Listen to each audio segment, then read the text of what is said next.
ও আসছে না, দেখে নিচ্ছি একটু সেফটির জন্য রেখে দিচ্ছি।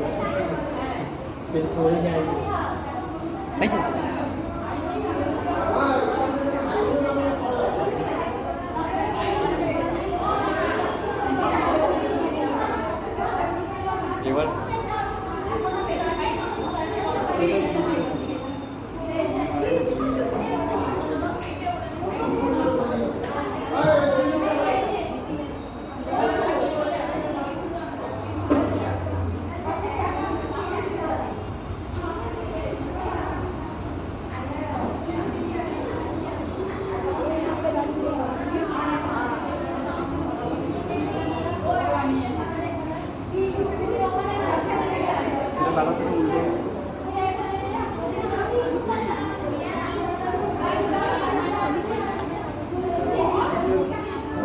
বললে এক্ষুনি শুরু আগু অন করে দিলাম। একটু যে আলোচনাটা করব, আমার খুব বেশি জ্ঞান গর্ব তেমন নেই, যেটুকুনি যা শুনেছি দাদাদের মুখে, বই থেকে পড়ে, আপনাদের দেখে, সেখান থেকেই খানিকটা একটু বলার চেষ্টা করব। দেখুন, যে বিষয়টা নিয়ে আলোচনা, তা হচ্ছে ভারতবর্ষের কল্যাণ। আমি কিন্তু ডানকুনি বলছি না, আমি হুগলি বলছি না, আমি পশ্চিমবঙ্গও বলছি না, একেবারে ভারতবর্ষ। এই যে দেশের ভাবটা আমরা যখনই দেখবো কথা বলতে গিয়ে খানিকটা অজান্তেই সাম্প্রদায়িক হয়ে পড়ি। একটা সম্প্রদায় বলতে কখনোই আমি হিন্দু মুসলিম এই গোড়া যে ভাবটা সেটাকে বলছি না। আমরা সবসময় একটু সম্প্রদায়ভুক্ত হওয়ার চেষ্টা করি। আমরা এই মহামণ্ডলে আসছি, ও এই তো ঠাকুরের নাম গান করার একটা সম্প্রদায়। আবার কেউ হয়তো দুপুরবেলা তাস কাটাতে যাচ্ছে, আর এটা তো লাফাঙ্গাদের সম্প্রদায়। এইরকম ভাবে আমরা কিন্তু খুব সহজেই সম্প্রদায়ভুক্ত হয়ে পড়ি। তাই এটা আমাদের স্বাভাবিক একটা অভ্যাস আমরা বলতে পারি। কিন্তু সম্প্রদায় এমন একটা আমাদের মধ্যে ঐক্যবদ্ধ ভাব সৃষ্টি করতে সাহায্য করে, যেখানে আমাদের কিন্তু উদ্দেশ্য, আদর্শ, লক্ষ্য, কর্মধারা এগুলো কোথাও গিয়ে এক হয়ে যায়। এই জন্যই কিন্তু আমরা সম্প্রদায়ভুক্ত হতে ভালোবাসি, যে আমার আর আমার পাশে যে আছে, আমাদের দুজনের লক্ষ্য কিন্তু এক, আমাদের উদ্দেশ্য কিন্তু এক। তাই আপাত বিরোধ থাকলেও আমাদের কথাবার্তার মধ্যে কোথাও গিয়ে একটা মিল আমরা লক্ষ্য করতে পারি। এই জন্যই আমরা সম্প্রদায়ভুক্ত হতে ভালোবাসি। তাই আমাদের চেষ্টা করতে হবে যে এই সম্প্রদায়ভুক্ত হওয়ার অভ্যাসটাকে একটু বৃহৎ স্বার্থের জন্য করা। সেই জন্যই বলছি যে এই যে ভারতবর্ষের কল্যাণ বলে ফেললাম না কথাটা, আমরা দেশের জন্য করে ফেললাম, আমরা দেশের কল্যাণের জন্য বলে ফেললাম। তাহলে দেশের কল্যাণের জন্য ভাবতে গেলে আগে তো ভাবতে হবে যে আমি এই দেশবাসীর একজন, আমি একজন, আই এম ওয়ান। যতই শূন্য বসাই না কেন, এক ছাড়া কিন্তু সব শূন্যর ভ্যালু বেকার। তো সেই জন্য এই এক হয়ে গড়ে ওঠা, এইটাই হচ্ছে আমাদের এখানে শিখতে আসার মূল উদ্দেশ্য। এখানে অনেকেই তো রয়েছি, আমরা অনেক বাচ্চারা রয়েছি, বেশ খানিকটা বয়স অতিক্রম করা অবস্থায় আমরা কিছু মানুষ রয়েছি, বা আমাদের জেঠুর মতন অনেকটাই হয়ে গেছে বয়স, সেরকম মানুষও রয়েছি, দিদাও রয়েছে, দিদারাও রয়েছে। তো এতগুলো দিন কাটিয়ে আসার পরে আমাদের কি কোথাও মনে হচ্ছে যে বর্তমান যে সংস্কৃতি, সেই সংস্কৃতি বেশ খানিকটা অবক্ষয় হয়েছে? সেই অবক্ষয় রোধ হয়তো আমরা করতে পারবো না, কিন্তু কিছুটা হলেও সীমিত কিন্তু আমরা করতে পারি। সেটা কিভাবে না, আমাদের জীবনটাকে সুন্দরভাবে গড়ে তুলে। আমি নিজে প্রায় আমার জীবনের অর্ধেকটা কাটিয়ে ফেললাম, 30 বছর বয়স হয়ে গেল। তো আমার যতখানি করতে পারার তার খানিকটা আমি যা করতে পেরেছি, আর বাকিটা পড়ে রয়েছে। কিন্তু এই যে শিশুরা, এই যে বাচ্চারা, তাদেরকে যদি আমরা ঠিক ভাবে গড়ে তুলতে পারি, তাহলে কিন্তু অনেকগুলো এক এক এক এক এক এই একের সৃষ্টি আমরা করতে পারছি, তার পিছনে যত শূন্য বসাবো তত ভ্যালু বাড়বে। আর যদি একটা না বসিয়ে শুধু শূন্য বসাতে থাকি, কি হবে? ভ্যালু লেস হয়ে যাবে, জিরো হয়ে যাবে, কোনো ভ্যালু থাকবে না। বর্তমান পরিস্থিতি তাই হয়ে রয়েছে। আমরা সকলেই যদি দেখতে পাই, আজকের দিনে মানুষের শিক্ষার হার কি কমে গেছে? একদম না। পরিসংখ্যান বলছে আমাদের ভারতবর্ষের ৭৪% মানুষ, যদিও এটা বহু পুরনো, আমাদের নতুন পরিসংখ্যান এখনো আসে পৌঁছায়নি, বর্তমান ভারতে তারও বেশি, প্রায় ৮০ পার, ৮৫% মানুষ আমি ধরে নিতে পারি যারা লিটারেট বলে পরিচিত, তারা শিক্ষিত বলে গণ্য। তাহলে একটা শিক্ষিত ভারতবাসী, একজন শিক্ষিত দেশবাসী হিসেবে আমরা কি করে এক্সপেক্ট করতে পারি যে রাস্তা দিয়ে যাচ্ছি, পিচ করে একটুখানি পানির পিক ফেলে দিলাম, দিয়ে গোটা একটা পরিষ্কার দেওয়া গেলে নোংরা করে দিয়ে চলে গেলাম? কি করে আমরা এক্সপেক্ট করতে পারি যে আমার বাড়ির বাচ্চাটাকে কি হবে তোর স্কুলে গিয়ে, চল আমার সঙ্গে কাজ করতে যাবি, এই কথা বলার? যদি সত্যিই শিক্ষিত হতে পারতাম তাহলে কি এই কথাগুলো বলতে পারতাম, এই কাজগুলো করতে পারতাম? আমরা কিন্তু যথাযথ শিক্ষিত হতে পারছি না। কেন হতে পারছি না? বর্তমান শিক্ষা ব্যবস্থায় যে শিক্ষা আমাদের দেওয়া হচ্ছে তা কেবলই ওই শূন্যগুলো বসানোর শিক্ষা দেওয়া হচ্ছে। আমাদের যে বুদ্ধি, মানে মনে, আমাদের ব্রেন প্রচন্ড পরিমাণে ডেভেলপ হচ্ছে, খুব ভালো কথা। আজকে আমরা ভাবতে পারি না এমন এমন কাজ করে ফেলছি, কি না এই যে দেওয়াল, এই দেওয়ালটা খরা দেওয়াল, কিছুই দেখা যাচ্ছে না, খানিকক্ষণ পরে এখানে দেখবো সিনেমা চলছে, না বোঝো খেলা। কি করে হতে পারে? মানুষের জন্যই তো হয়েছে, নাকি অন্য কেউ এসে করে দিয়ে গেছে, একটা এলিয়ান এলো ওখান থেকে, জাদু? তা তো নয়, মানুষই করেছে। তাহলে মানুষই যদি করে থাকতে পারে, আমি বলতেই পারি মানুষের যে বুদ্ধিমত্তা, মানুষের যে ব্রেন, তার বিকাশ প্রচন্ড পরিমাণে হচ্ছে, কোনো সন্দেহ নেই। তার দেহের শক্তি, দেহের শক্তি আমরা এই মানে বেশ কিছু ভিডিও দেখতে পাই, দেখবেন এই হরিয়ানার একজন মেয়ে রয়েছেন, তিনি গিনিস বুক অফ ওয়ার্ল্ড রেকর্ডে নাম তুলেছেন। কিভাবে না, নিজের চুল দিয়ে, চুলের বিনুনি করা, সেখানে দড়ি বেঁধে একটা বড় ট্রাককে টেনে নিয়ে চলে যাচ্ছে, এত শক্তি। হ্যাঁ, এগুলো মানে গিনিস বুক অফ ওয়ার্ল্ড রেকর্ডে উঠছে, এমনি না। তার মানে এগুলো একদম যথেষ্ট সত্য। তাছাড়া এই যে WWE, আপনারা দেখতে হয়তো নিশ্চয়ই বারণ করে, কি তোদের ভালো লাগে WWE? ধুম ধুম ধুম ধুম করে মারামারি করে, ভালো লাগে না? বেশ, খুব ভালো। তো ওইখানে দেখা যায় কি সব শক্তিমান লোকজন গুদুম গুদুম করে মারামারি করছে, ফাটিয়ে দিচ্ছে। তাছাড়াও আমরা যদি দেখি চারপাশে শক্তির বিকাশের জন্য, দেহের শক্তিকে বিকশিত করার জন্য কত জিমনাসিয়াম খুলে বসে রয়েছে, সেখানে দেখবেন আপনারা গিয়ে প্রচুর পরিমাণে ভিড়। দেহের চর্চাটাও চলছে, ভালো করেই চলছে, ভালো করে বেশ স্পাইসে ফ্রাইসে চারিদিকে খোলা খোলা আলুর মতন চলছে, ঠিক আছে চলছে। তাহলে দেহের বিকাশটা হচ্ছে, কিন্তু হচ্ছে না নাকি? যার জন্য এই শূন্যগুলো শূন্যই রেখে যাচ্ছে, হচ্ছে হৃদয়ের বিকাশ হচ্ছে না। আমরা কি হৃদয়ের বিকাশটা ঠিকভাবে করতে পারছি? আমরা কিন্তু সেটা করতে পারছি না। যার জন্যই আমাদের যে গণ্ডিটা না, এই ছোট্ট একটা গণ্ডির মতন হয়ে যাচ্ছে, যেখানে হয়তো কে আছে, আমি আছি, আমার মা বাবা আছে, আমার দিদি ভাই আছে, ব্যাস অতখানি দিয়ে সীমাবদ্ধ। মানে আমার আমার আমার আমার আমার এই যে ছোট্ট গণ্ডি, এর মধ্যে আমরা না ফেসে যাচ্ছি, দিয়ে আমরা আর তার বাইরে তাকাতে পারছি না, আমাদের হৃদয়ের বিকাশটা করে উঠতে পারছি না।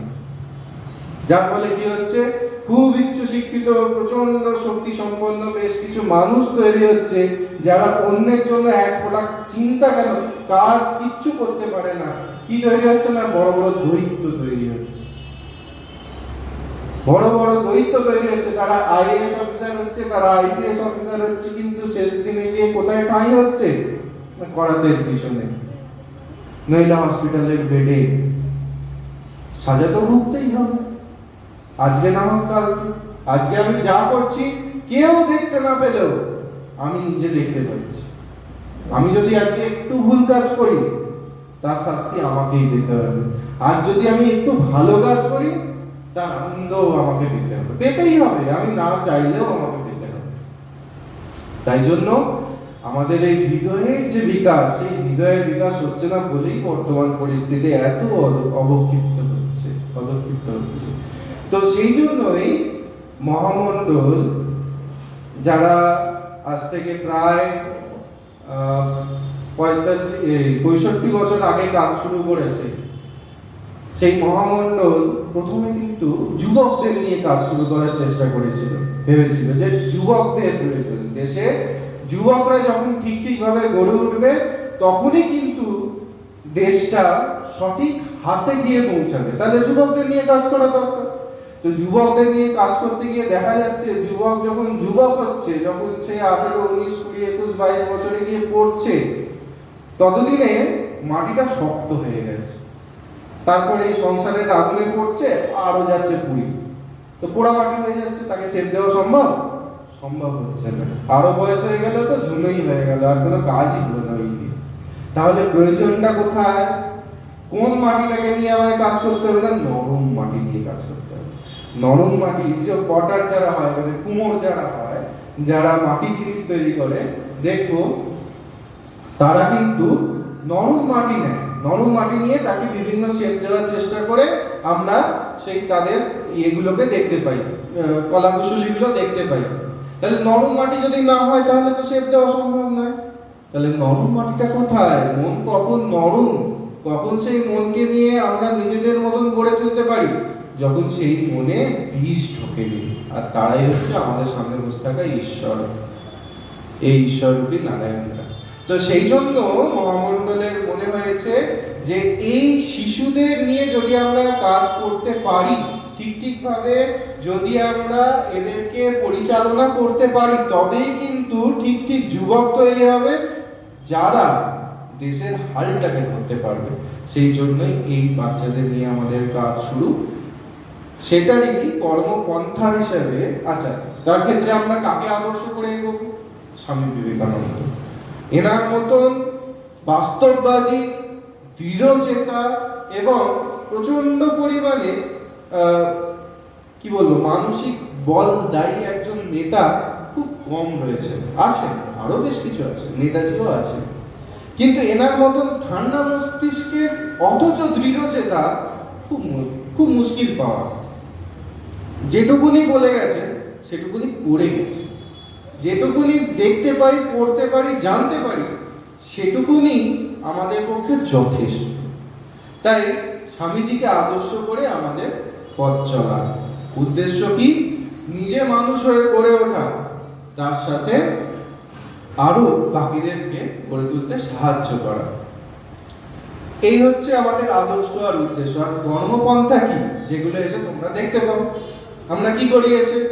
এসে প্রথমে সঙ্গগীতি গাই, স্বদেশ মন্ত্র পাঠ করি, গান করি, তারপরে একটুখানি গল্প বলা হয়, তারপরে আমরা খেলি, তারপরে আবার গান শেষ হয়ে যায়। তাহলে কর্মপন্থা বলতে আমাদের এর ভিতরে মেন সুতোটাকে, যে সুতোটা ধরে আমি সমস্তটাকে ছক করছি, সেই সুতোটা হচ্ছে আমাদের ভেতরের যে দেবত্ব, সেইটাকে বিকশিত করা। Two manifest the divinity already in man. আমাদের মধ্যে, সকলের মধ্যে দেবত্ব সুপ্তভাবে লুকিয়ে রয়েছে, আমরা বুঝতে পারছি না, সেটাকেই নার্চার করা। যেরকম দেখেছি না, এই যে ধরো তোমরা গাছ বসিয়েছো, হ্যাঁ, গাছ যখন বসানো হয়, যা ব্যাস গন্ডগোল হয়ে গেল, তুমি তো বুঝতে পারোনি, তাই হয়েছে। যাই হোক, তো ওই রকম ছোট ছোট গাছ যখন বসানো হয়, সেই ছোট গাছটাকে না একটু বেড়াতে ঘিরে রাখতে হয়, একটু যত্ন আত্মি করতে হয় তো, নইলে নিজে হতে পারে, নিজে দেখা যাবে ও নষ্ট হয়ে যাবে, পচে যাবে, কিংবা হয়তো বেশি আলো পেয়ে গেল, বেশি বাতাস পেয়ে গেল, বেশি সার পেয়ে গেল। অঙ্কিত যেরকম বলছে যে কলা গাছে পটাশিয়াম সার দিতে গিয়ে কলা পাতাই চাপা দিয়ে দিয়েছে। তো এরকম যদি আমি করি তাহলে তো মরে যাবো। তো সেই রকম এই যে শিশুরা, যারা আজকে, যাদের ভিতরে ভবিষ্যতের বিরাট বটবৃক্ষ হওয়ার একটা মহিরুহে পরিণত হওয়ার একটা বীজ লুকিয়ে রয়েছে, সেই বীজটাকে যদি আমি যথাযথ প্রোটেক্ট না করি, গার্ড না করি, তাহলে কিন্তু সেই বীজটাও পচে যাবে। সেই জন্য মহামণ্ডলের এই যে সমস্ত কাজকর্ম দেখা যায়, আমরা যে খেলি, খেলানোর ক্ষেত্রে বেশ কিছু আমরা দেখেছি যে ওই চোখ বন্ধ করে বললাম নেতা খোঁজ, এখানে কি তৈরি হচ্ছে, কি কি বোঝা যাচ্ছে, কি কি মানে আমাদের এখানে উদ্দেশ্যটা কি? আমাদের অবজারভেশন টেস্ট বাড়ানো, আমাদের বিচক্ষণতাকে বাড়িয়ে নেওয়া, এগুলোই তো পার্সোনালিটি ডেভেলপমেন্ট। আজকে যদি আমরা না করি এগুলো, দুদিন পরে 10 লাখ টাকা খরচ করে MBA করতে গিয়ে এগুলোই শিখতে হবে। তাহলে অলরেডি যদি আমরা এগুলো থেকে ট্রেন্ড হয়ে যাই, আমাদের ভবিষ্যৎটা আরো উন্নত হবে। আমরা সহজে মানুষকে অ্যাডাপ্ট করতে পারবো, সহজে তাদের সঙ্গে আমরা খাপ খাইয়ে নিতে পারবো। এই জায়গাটা হচ্ছে আমাদের মেন কাজ, যেখানে আমাদের ব্যক্তিত্বকে আমরা নিজেরা বিকশিত করতে পারবো। শুধুমাত্র ওই ভাবে গত হয়ে নয়, একদমই না, তাহলে আমরা মন্দিরে গিয়ে পুজো করতে বসতাম। ভাবে গত কোনো এখানে স্থানই পাবে না। Realistic, practical. তো এই ভাবে আমরা আমাদের এই পাঠচক্রকে পরিচালনা করছি, যাতে আমরা এই ছোট দেবী মেয়েদেরকে গড়ে তুলতে পারি। এখন সেটা করতে গিয়ে আমাদের বেশ কিছু অভ্যাস পালন করতে হয়। প্রাত্যহিক আমরা অভ্যাসের কথা বারবার বলি, তো তার মধ্যে কি কি আছে আমরা অলরেডি বারবার আলোচনা করেছি, আরেকবার বলে দিই কি কি। সকালে উঠে একটু ব্যায়াম করব, প্রার্থনা করব, মনোসংযোগ করব, আর একটু ভালো বই পাঠ করব। এইগুলোই হচ্ছে আমাদের প্রাত্যহিক অভ্যাস। এইগুলোকে প্রত্যেকটা যদি আমি করতে থাকি, তাহলেই আমি যে 3টে H এর কথা বললাম, হেড, হ্যান্ড, হার্ট, আমাদের মস্তিষ্ক করতে চিন্তা করতে পারে যে মস্তিষ্ক, আমাদের কর্ম করতে পারে যে হাত, আর আমাদের সকলের প্রতি ভালোবাসা জোগাতে পারে যে হৃদয়। এই 3টে কিন্তু ঠিক ভাবে বিকশিত হতে পারবে কিসের মাধ্যমে? এই অভ্যাসগুলোকে যদি আমরা ঠিক ভাবে পালন করি। যদি না করি, তাহলে কিন্তু আমাদের উদ্দেশ্যটাই ব্যর্থ হয়ে যাবে। তাই গার্জেনদের কাছে আমাদের আবারও আবেদন, এখানে যেগুলো প্র্যাকটিস করতে বলা হয় আপনারা একটু ফলো করবেন, যেন তারা বাড়িতেও সেগুলো প্র্যাকটিস করে। তো এগুলো ছাড়াও আরো বেশ কিছু অভ্যাস আমাদের পালন করতে হয়, যেরকম কিছু আমাদের প্রাত্যহিক দিনে আমরা বেশ কিছু মানে কন্ট্রোল করার চেষ্টা করি, যে আমাদের কি কি জিনিস, কি কি কথা বলা উচিত, কি কি বলা উচিত নয়, কি কি দেখা উচিত, কি কি দেখা উচিত নয়, সেগুলোও কিন্তু আপনাদের একটু লক্ষ্য রাখাটা দরকার। যেগুলো ভালো, যেগুলো সকলের জন্য ভালো, সেগুলোই ভালো। যেগুলো সকলের জন্য মানে সবার জন্য ভালো নয়, সেগুলো কখনোই ভালো নয়। শুধুমাত্র নিজের জন্য ভালো হলে সেটা একটু কম ভালো। যাই হোক, তো বিষয়টা হচ্ছে যে আমাদের এই যে কর্মপন্থা, সেগুলোর সঙ্গে আপনাদের একটু অ্যাকোয়ান্টেড হয়ে যাওয়া, একটু জেনে নেওয়া। তার জন্যই আপনাদের কাছে বারবার আমরা অনুরোধ জানাই, যাতে প্রত্যেক সপ্তাহে একটু এলে আপনারাও এগুলো দেখতে পারেন, জানতে পারেন। একটা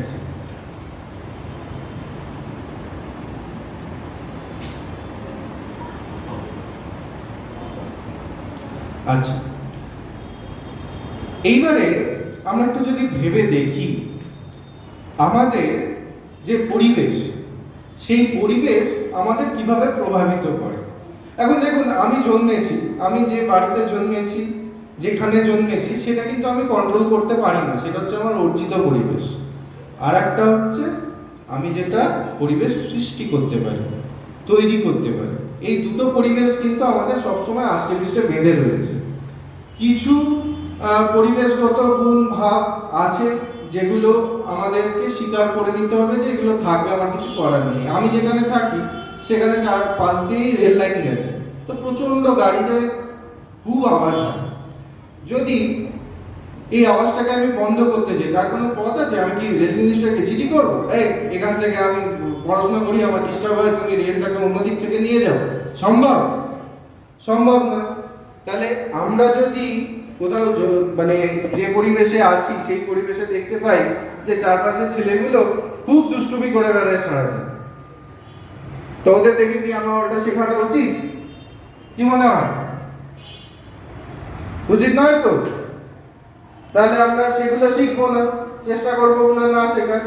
তাহলে অর্জিত পরিবেশকে কিন্তু আমরা নিয়ন্ত্রিত করতে পারি না। কোনটাকে করতে পারি? যেটাকে আমরা তৈরি করি। কি তৈরি করি? না, আমি যেখানে বসছি, পড়তে বসছি, সেই জায়গাটাকে গুছিয়ে রাখা। এটা তো একটা পরিবেশ যেটা আমি নিজে সৃষ্টি করছি। আমি তো পড়তে বসার জন্য নির্দিষ্ট একটা জায়গা রয়েছে, তো সেই জায়গাটাকে আমি নিজে গুছিয়ে রাখতে পারি নাকি? পারি।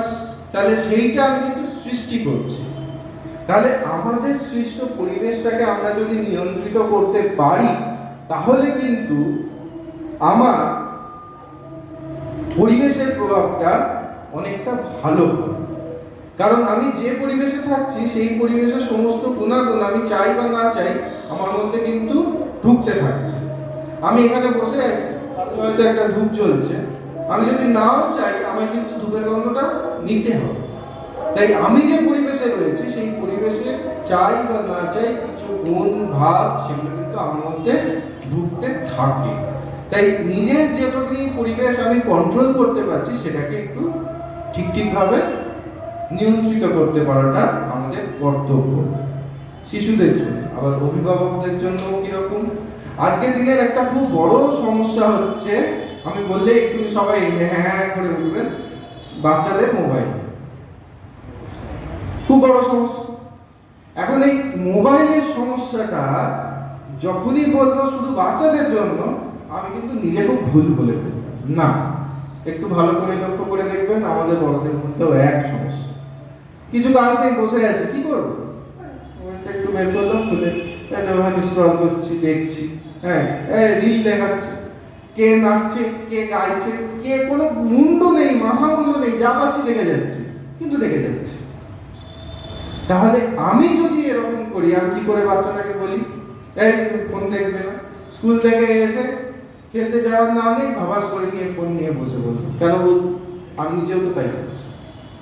আমি যখন অফিস থেকে ফিরছি কি করবো? একটু ফোনটা দেখি, একটু স্ক্রল করি। কেন? ওয়াই? আমরা নিজেরা যদি ঠিকভাবে সচেতন না হতে পারি, আমরা কিন্তু বাচ্চাদের বলতে পারি সে অধিকার আমাদের কাছে নেই।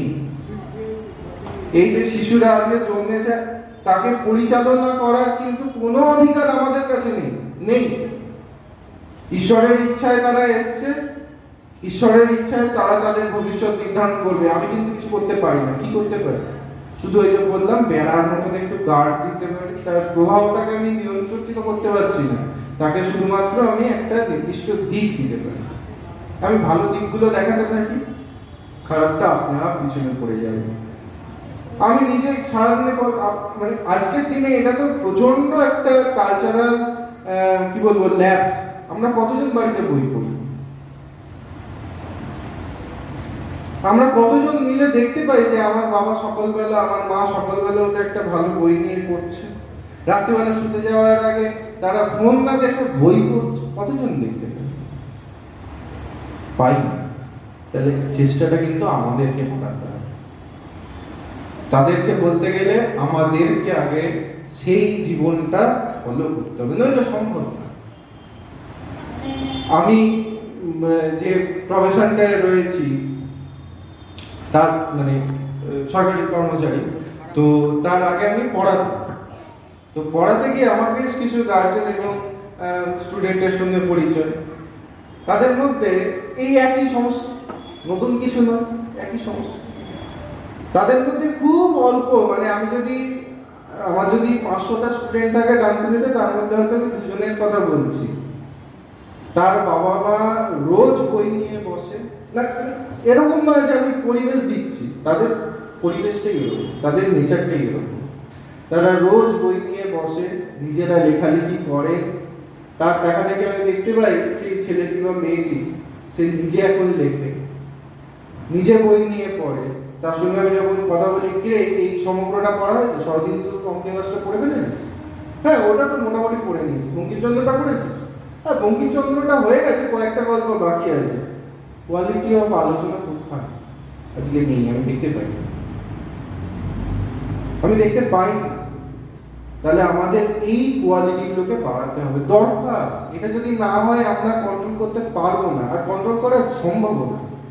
যে টেক সেভি দুনিয়াতে আমরা গিয়ে পৌঁছাচ্ছি, আজকে এআই এর যে বাড়াবাড়ি, আর্টিফিশিয়াল ইন্টেলিজেন্স, আমাকে আপনাকে কি করতে হচ্ছে বলুন তো? কি করতে হচ্ছে? আমি ফেসবুকে গিয়ে গুগলে গিয়ে সার্চ করলাম আমার বাড়িতে ফিনাইল লাগবে, ফিনাইল কত দামে হচ্ছে, হলো ভালো কথা, দেখলাম। খানিকক্ষণ পরে ফেসবুকে গিয়ে দেখুন একটা দুটো করে স্ক্রল ফিট করছেন, মাঝখানে ফিনাইলের অ্যাড আসছে। কে করছে? গুগল নিয়ে গিয়ে ফেসবুকে বসিয়ে দিচ্ছেন না? সুন্দর পিচাইয়ের অত সময় নেই,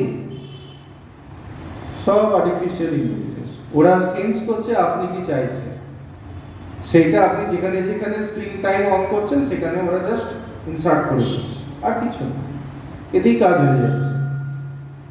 আজকে আমি পড়তে বসছি, তো বর্তমানে ক্ষেত্রে দেখা যায় যে আমাদের অনেকেরই অনলাইন ক্লাস নিতে হয়, খুব ভালো। বাড়ি থেকে কোথাও বাইরে যেতে হচ্ছে না, বাড়িতে বসে বসে ক্লাস করতে পারছি, টাইম নষ্ট হচ্ছে না। আজকে ডেটা এত সহজলভ্য করা হয়েছে যে ডেটার কোনো অভাব নেই। তাহলে আমি বাড়িতে বসে ক্লাস করছি, ক্লাস চলতে চলতে ইউটিউবে আবার ফিনাইলের না। আমি যদি দেখে থাকি যে ওই কি বলবো, ট্রাউজার প্যান্ট, পুজো আসছে, ট্রাউজার প্যান্ট কিনি, তাহলে ট্রাউজার প্যান্ট স্ক্রল করেছি ওখানে গুগলে গিয়ে, ফ্লিপকার্টে, যে ইউটিউবে ভিডিও চলছে, ক্লাস চলছে, চলতে চলতে হঠাৎ চলে এলো কি ট্রাউজার প্যান্ট। কি করছে? কে করছে? এআই করছে। কেন করছে? ডিস্ট্রাকশন। পড়াশোনা একটানা অতক্ষণ ধরে কেন করবে? তাহলে তো ভালো ভালো উন্নত মস্তিষ্ক তৈরি হয়ে যাবে। সেই উন্নত মস্তিষ্ক যদি অত ভালো তৈরি হয়, তাহলে ব্যবসা চলবে কি করে? ব্যবসা বন্ধ হবে। তো এগুলোকে বাইরে থেকে আটকানো সম্ভব নয়। কখন সম্ভব? ভেতরটাকে আরো সুন্দর করে গড়ে তুলে, নিজের ভেতরের যে শীত দ্বারাটা রয়েছে তাকে আরো ইরেক্ট করে, আর একটু সোজা করা যায়। ভিতরটাকে যখনই আমি ক্লিন করতে থাকবো, আমার চরিত্রটা যখনই বিকশিত হতে থাকবে, তখন এগুলো আমাকে আটকাবে না। পারবে না আটকাবে। কি করে আটকাবে? আমার মন ওখানে ফিক্সড হয়ে রয়েছে যে আজকে আমি এটা যদি শিখতে চাই, তখন আমি এটা শিখতে হবে। সেখানে আমার ভিনাইল এলো না জুতো এলো নাকি ল্যাম্বরগিনি এলো? আসতে পারে ল্যাম্বরগিনি? আরে রমিত, ল্যাম্বরগিনি আসতে পারে? আসতে পারে না? আসতে পারে তো। তাহলে ও কি এলো না এলো, এলো না কিছু, তাই না? যদি আমি মাথায় ফিক্স করে রাখি যে আজকে আমায় যোগটা ভালো করে শিখতে হবে, মানে শিখতে হবে। 2 অঙ্ক ঘরে আমায় যদি গুণ শিখতে হবে ফিক্স করে রাখি, মানে শিখতে হবে। এটা যখনই আমার মাথায় স্ট্রাইক করতে থাকবে, তখন আমার ল্যাম্বরগিনি এলো না হচ্ছে কি গুচি এলো না মুচি এলো, কিছু যায় আসে। তো সেই জন্য আমাদের কিন্তু খেয়াল রাখতে হবে যে আমাদের জীবনটা আমরা যে পরিবেশটা সৃষ্টি করে দিচ্ছি, সেই পরিবেশটাই কিন্তু ওরা পাচ্ছে। সেই পরিবেশটার উপরেই কিন্তু ওরা ওদের সুতোটা বুনছে, সেখান থেকেই কিন্তু ওদের সোয়েটার তৈরি হচ্ছে। তাই সকলের কাছে আমার অনুরোধ, বই পড়ার কালচারটাকে একটু বাড়া দরকার। বিভিন্ন রকমের বই, আমাদের মহামণ্ডলেরও অনেক বই রয়েছে, তাছাড়াও উদ্বোধনের বই রয়েছে, যেখানে শ্রীমা সারদা দেবীর জীবনী সম্পর্কে অনেকগুলো বই রয়েছে, বিবেকানন্দের জীবনী সম্পর্কে বই রয়েছে, শ্রীরামকৃষ্ণের জীবনী সম্পর্কে বই রয়েছে। সেগুলো পড়ুন, সেগুলো বারবার আলোচনা করুন, বাড়িতে সেই পরিবেশটাকে সৃষ্টি করুন। দেখবেন আপনি ওরা কিন্তু ওই পানা জল ছেড়ে দিয়ে যেখানে পরিষ্কার জল সেদিকেই দৌড়াবে। জোর করে পানা থেকে তুলে পরিষ্কার জলে দিতে হবে। তো পরিবেশের প্রভাব কিন্তু অত্যন্ত গুরুত্বপূর্ণ। দেখুন, আমিও ফোন দেখছি, আসলে আমি নোট করে রেখেছি, একটু টুকলি করছি, অসুবিধা নেই। পুরোটা লিখিনি কিন্তু, শুধু পয়েন্টগুলো লিখেছি।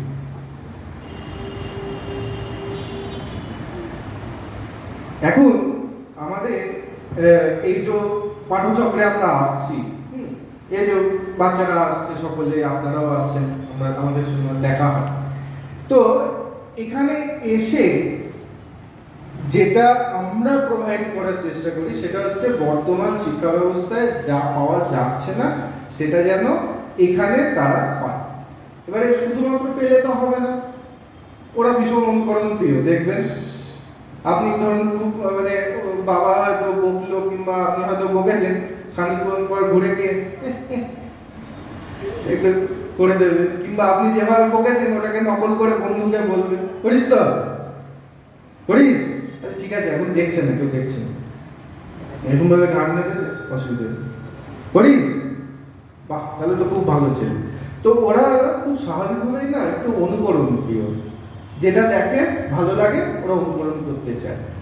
তো সেই জন্য এই যে পরিবেশটার কথা আপনাদের বললাম, সেই পরিবেশে আমরা দীর্ঘদিন ধরে রয়েছি এবং চেষ্টা করি সেই পরিবেশটাকে মেনটেন করার। সেই জন্য সেই পরিবেশটা যাতে ওরা এখানে পায়, লাইভ ফিল করতে পারে, সেই জন্য আমাদের এখানে পাঠচক্র, খেলাধুলা, গল্প বলা এগুলো হয়ে থাকে। তাহলে এখানে এসে ওদের একটাই লাভ করানোর চেষ্টা করা হয়, ভালো মানুষ হিসেবে গড়ে ওঠার জন্য ওই পরিবেশটাকে খানিকটা দিতে পারা।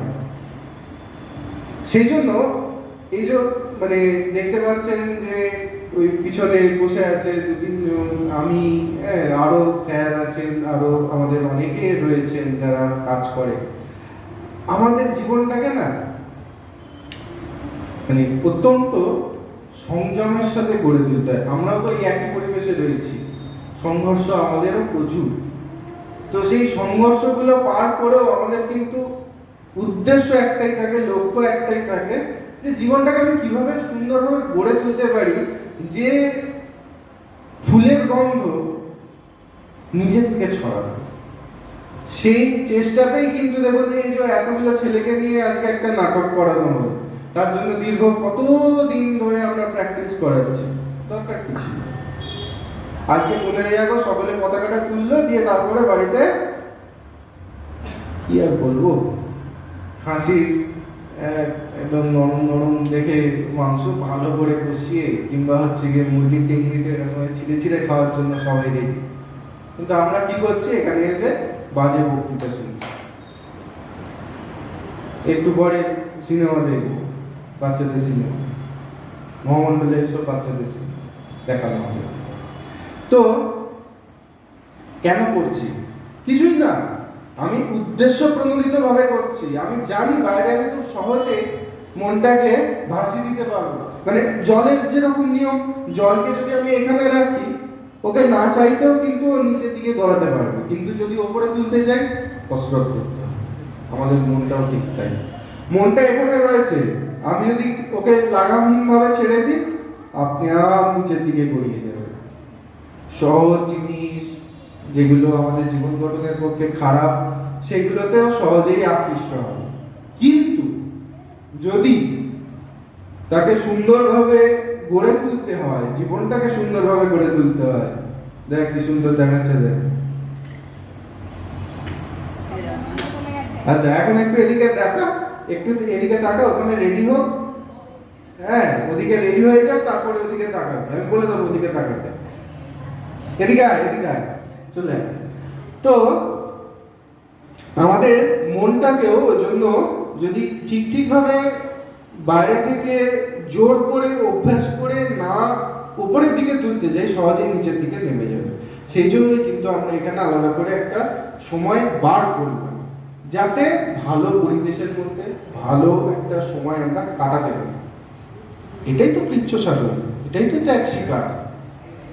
এই কৃচ্ছ সাধনটাই তো আমাদের করতে হবে। আমি বাড়িতে বসে আছি, আমার কাছে দুটো অপশন, এক হচ্ছে কাকাবাবু সমগ্র পড়ে রয়েছে, সুনীল গঙ্গোপাধ্যায়ের শ্রেষ্ঠ গল্প উপন্যাস পড়ে রয়েছে, আর একদিকে ফোনটা পড়ে রয়েছে। আমি কোনটাকে চুজ করব? কোনটাকে চুজ করবি রে কিষান? কোনটাকে চুজ করবি?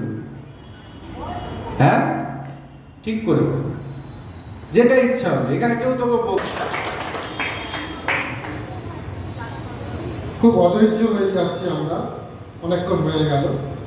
তবে আমি খুব অল্প কথার একদম রিসেন্ট কিছু সাইকোলজিস্টদের গবেষণার ফলাফল আপনাদেরকে জানার একটু বলার ইচ্ছে আছে।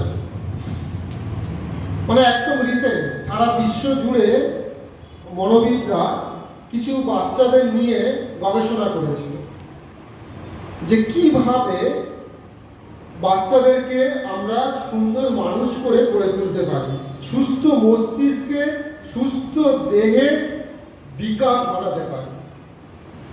তো সেখানে কিছু বাচ্চাকে রাখা হয়েছিল যেখানে খুব কড়া শাসন, মানে একদম খুব নিয়ম, একটু এদিক ওদিক করা যাবে না, কড়া শাসনে কড়া নিয়মে সকাল থেকে রাত পর্যন্ত ওদেরকে রাখা হয়েছে। তাতে দেখা গেল তাদের হয়তো লেখাপড়াটা একটু ঠিক হয়েছে, ভালো নাম্বার পেয়েছে, কিন্তু তাদের মানসিক যে বিকাশ সেটা কিন্তু ঠিক মতো হয়নি। তারা সামাজিক হতে পারেনি, সকলের সাথে মিশার মতো তাদের ক্ষমতা জন্মায়নি। হ্যাঁ, আবার একটা ক্যাটাগরিতে রাখা হয়েছিল কিছু বাচ্চাকে যেখানে কোনো রকম শাসন নেই, সম্পূর্ণ স্বাধীনতা, বাচ্চারা যা খুশি তাই করতে পারে, কোনো রকম তাদের প্রতি নিয়ন্ত্রণ নেই, কোনো রকম নিয়ম নেই, অনুশাসন নেই, কিচ্ছু নেই। মানে সকাল থেকে রাত পর্যন্ত ওদের যা মনে আসবে তারা তাই করবে। তাতে দেখা গেছে যে একে পড়াশুনোটাও তো তাদের হচ্ছেই না, এবং চারিত্রিক বিকাশ যেটাকে বলা সেটা একদম তলানো। আবার আরেকটা ক্যাটাগরিতে রাখা হয়েছিল বাচ্চাদের যেখানে একটা সীমিত নিয়ম কানুন অনুশাসন আছে, তার সাথে সাথে তাদের স্বাধীনতাটাও রয়েছে। বাচ্চাদের নিজস্ব স্বাধীনতা রয়েছে, তাদের নিজস্ব ভাবনার জায়গা রয়েছে। এই নিজস্ব ভাবনা এইটা কিন্তু মূল, এই যে গবেষণা যে করেছিল, গবেষণার মূল তাদের যে মাথায় চিন্তাটা এসেছিল সেটা হচ্ছে এখনকার বাচ্চারা ভাবতে শিখছে না, কোনো একটা বিষয় নিয়ে একটু গভীরভাবে চিন্তা করতে শিখছে না। হ্যাঁ, তাদের নিজস্বতা বলে কিছুই থাকছে না, খালি তোতা পাখির মতো একটু তত করে বলছে। হ্যাঁ, যা মুখস্থ করিয়ে দেওয়া হচ্ছে তাই মুখস্থ করছে, পরীক্ষা হলে গিয়ে উগড়ে দিচ্ছে, কিন্তু ভেতরে তার কিছুই থাকছে না। ঠিক পরীক্ষার 1 মাস পরে তাকে যখন ওই বিষয়ে জিজ্ঞাসা করা হয়েছে, যে বিষয়টাতে হয়তো 10 নম্বরে 10 নম্বর পেয়েছিল, সেই বিষয়টা 1 মাস পরে তাকে জিজ্ঞাসা করা হচ্ছে, সে কিচ্ছু বলতে পারছে না। কি লাভ? তো গবেষণার ওই ফলটা খুব হয়েছে যে এখানে একটা সীমিত অনুশাসন থাকবে, নীতি নিয়ম থাকবে, তার সাথে সাথে বাচ্চাদের একটা স্বাধীনতাও থাকবে, তাদের নিজস্ব চিন্তা ভাবনা করা একটা জায়গা থাকবে। হ্যাঁ, এবং সব থেকে যেটা গুরুত্বপূর্ণ বলে মনে করেছে সেটা হচ্ছে খেলাধুলো। বাচ্চাদেরকে খেলাধুলোর একটা স্পেস দিতেই হবে, হবে না। এবং এই যে খেলাধুলো করছে বাচ্চারা, একটা খেলাধুলোর মাঠে বা ঘরে বা পরিবারের বা পাড়া প্রতিবেশীর মধ্যে তার একটা নিজস্ব চিন্তা ভাবনার মধ্যে বিকশিত হওয়ার একটা সুযোগ থাকছে, সেই বাচ্চারা দেখছে প্রচন্ড প্রতিভাবান, প্রচন্ড প্রতিভাবান। হয়তো তারা 100 পাচ্ছে না, বা কেউ 100 কেন তার থেকেও অনেক ভালো বিমার্কে ওরা রেজাল্ট করেছে পুঁথিগতভাবে, কিন্তু তার সাথে সাথে ভীষণভাবে সোশ্যালও হচ্ছে। তারা পরিবারের প্রত্যেকের বিষয়ে অনুভূতি সম্পন্ন হচ্ছে, তারা পাড়া প্রতিবেশী সকলের বিষয়ে একটা সুন্দর সদ্ভাব রাখতে পারছে। হ্যাঁ, তাহলে আমরা যেটা স্বাস্থ্য বলি, শুধুমাত্র শারীরিক স্বাস্থ্যকে স্বাস্থ্য বলে না, শারীরিক স্বাস্থ্য, মানসিক স্বাস্থ্য, সামাজিক স্বাস্থ্য, অর্থনৈতিক স্বাস্থ্য, যখন কোনো জায়গায় কোনো দেশে ভালো হয়, কোনো পরিবারের ভালো হয়, তখনই একটা সুস্বাস্থ্য সম্পন্ন দেশ বা সুস্বাস্থ্য সম্পন্ন একটা জাতি বলা যায়। তা এইখানটা যেটা খুব মানে খুব আমাদের মনে রাখার দরকার, একদম কিন্তু এই রিসেন্ট গবেষণা আমাদেরকে বাচ্চাদেরকে যেমনভাবে অনুশাসনের মধ্যে রাখতে হবে, তাদের পড়াশুনো, তাদের সমস্ত নীতি, যেগুলো সুনীতি আমাদের চরিত্রকে গঠন করতে পারে, সেই সুনীতিগুলোকে তাদেরকে পালন করার জন্য উৎসাহিত করতে হবে। তার সাথে সাথে তাদের খেলাধুলোর স্পেসটা কিন্তু দিতেই হবে, দিতেই হবে। শিশু চুরি করলে হবে না, শিশু চুরি করলে হবে না। অ্যাকচুয়ালি শিশু চুরি হয়ে যাচ্ছে, গবেষণা এটা দেখছে শিশু চুরি হয়ে যাচ্ছে। শিশু চুরি হচ্ছে কিভাবে? আর শিশুরা যখন শিশু অবস্থায় থাকছে, আমরা যদি আমাদের শিশু অবস্থাটাকে খেয়াল করি, একটু মনে করার চেষ্টা করি, দেখব যে আমাদের শৈশবে আমরা যে সেভাবে কাটিয়েছিলাম, একটা শৈশবত্ব একটা কি সুন্দর একটা ভাব নিয়ে, সেটা কিন্তু এখনকার বাচ্চারা পাচ্ছে না, হারিয়ে যাচ্ছে, একদম হারিয়ে যাচ্ছে। তাদের এই শৈশবটাকে ফিরিয়ে দিতে হবে, তাদেরকে তার এই শৈশবত্বটাকে চুরি করলে চলবে না। তাই তাদেরকে খেলাধুলো করার সুযোগ দিতে হবে, এমন খেলাধুলো করার সুযোগ দিতে হবে যে খেলাধুলোগুলোর মাধ্যমে আমরা যা চাইছি সেইটাই হবে। আমরা চাইছি ও শারীরিকভাবে সুস্থ হোক, সে ওই খেলাধুলোগুলোর মাধ্যমে শারীরিকভাবে সুস্থ হবে। আমরা চাইছি ও মানসিকভাবে সুস্থ হোক, ওই খেলাধুলোগুলোর মাধ্যমে ও মানসিকভাবে সুস্থ হবে। আমরা চাইছি ওর হৃদয়ের বিকাশ খুব ভালো হোক, সকলকে ভালোবাসুক, সকলের সম্বন্ধে দায়িত্ব পালন করুক, তাহলে ওই খেলাধুলোগুলোর মাধ্যমেই কিন্তু তার হৃদয়ের বিকাশও হবে। এবং আমাদের মহামণ্ডলের যে খেলাধুলো, পিটি, প্যারেড, ছড়া, যোগব্যায়াম, যে সমস্ত ডিজাইনগুলো রয়েছে, এই ডিজাইনগুলো কিন্তু খুব আজ থেকে 65 বছর গবেষণা করার পরে কিন্তু এগুলো এদের অ্যাপ্লাই হচ্ছে। একদম বৈজ্ঞানিকভাবে সত্য, এর মধ্যে কোনো রকম সন্দেহ নেই। যাতে এই সমস্ত খেলাধুলো, পিটি, প্যারেড থেকে শুরু করে ছড়া, যোগব্যায়াম, এগুলোর মাধ্যমে তাদের শারীরিক, মানসিক এবং হৃদয়ের বিস্তার খুব সুন্দরভাবে হবে। তাই আপনাদের কাছে অনুরোধ, আমরা যদি সুন্দর সমাজ দেখতে চাই, আগামী দিনে যদি সুন্দর ভারতবর্ষ দেখতে চাই, তাহলে আমাদের শিশুদের কিন্তু সুন্দরভাবে বিকাশের একটা সুযোগ আমাদের করে দিতে হবে। আপনারা আপনাদের শিশুকে যেমনভাবে নিয়ে আসবেন, আমাদের কাজের সুযোগ দেবেন, আপনারা এই কাজের মধ্যে অংশীদারিত্ব গ্রহণ করবেন। ধন্যবাদ। এবার আমরা